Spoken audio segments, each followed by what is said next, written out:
qu'il me soit permis de saisir cette opportunité pour exprimer mes vifs remerciements et ma profonde gratitude à son Excellence M. Macky Sall, Président de la République du Sénégal, pour son soutien et son implication personnelle qui ont permis à l'AIF de tenir cette 7e édition du Forum international sur la finance islamique de l'Afrique de l'Ouest. Excellences, Monsieur le Président de la République, la 7e édition du Forum sur la finance islamique en Afrique de l'Ouest se tient dans un contexte de mise en œuvre des projets d'infrastructures ambitieux dans nos pays. Prenons l'exemple du Sénégal. Vous avez, Monsieur le Président de la République, à travers le PSE, avec l'accompagnement des partenaires de développement, dont la BID figure en très bonne place, relevé le défi de la construction et du développement des infrastructures qui sont le fer de lance dans la voie de l'émergence. En cela, le PSE a fait, à n'en pas douter, des émules au niveau des pays de la sous-région qui tous aujourd'hui font du leitmotiv du financement des infrastructures à la fois le pari et le défi à relever impérativement. Dans cette perspective, il est impératif de trouver des mécanismes de financement innovants permettant à nos pays africains de combler notre gap en infrastructure à travers l'attraction d'investissements directs et au travers des financements participatifs.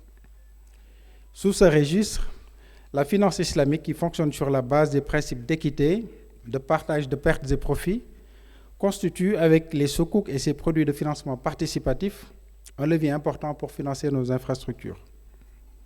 Sur un autre registre, la FinTech islamique également regorge de potentialités énormes pour les États africains. Et aujourd'hui, la digitalisation des moyens de financement constitue un levier de développement important à la disposition de nos populations. C'est là autant d'occurrences qui ont amené l'AIF à circonscrire ses choix thématiques pour ce forum autour du financement des infrastructures et de la FinTech. Excellences, Monsieur le Président de la République, chers participants et invités en vos rangs et qualités, ce forum est devenu aujourd'hui un rendez-vous incontournable de la finance islamique en Afrique au sud du Sahara, traitant des problématiques de cette industrie. L'intérêt de la finance islamique pour le financement de nos infrastructures, son adéquation et son adaptabilité par rapport à nos besoins doit nous amener à créer une synergie de tous les acteurs, y compris l'État, la Banque centrale des États de l'Afrique de l'Ouest, le Conseil régional de l'épargne publique et des marchés financiers et le secteur privé, pour lever tous les obstacles qui freinent l'émergence de cette industrie dans notre sous-région. C'est un appel solennel de l'AIF qui va, dans tous les cas, continuer à jouer sa partition. C'est un choix et une conviction pour nous.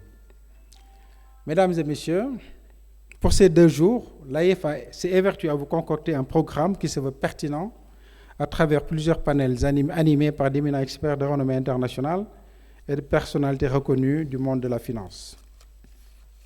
Ces panels favoriseront des échanges d'expériences et permettront de mener des réflexions profondes sur plusieurs thématiques, notamment l'apport de la finance islamique dans le financement des infrastructures des pays de l'Afrique de l'Ouest et comment libérer le potentiel de la fintech islamique dans nos pays pour en faire un levier de développement.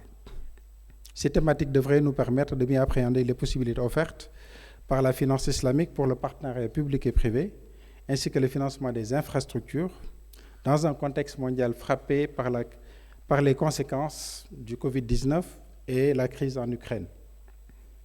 Mesdames et messieurs, au regard de la qualité des intervenants et des participants, je suis sûr qu'à l'issue de ce forum, nous repartirons avec une pleine mesure de l'importance de l'industrie financière islamique pour le financement des plans stratégiques de développement dans nos pays.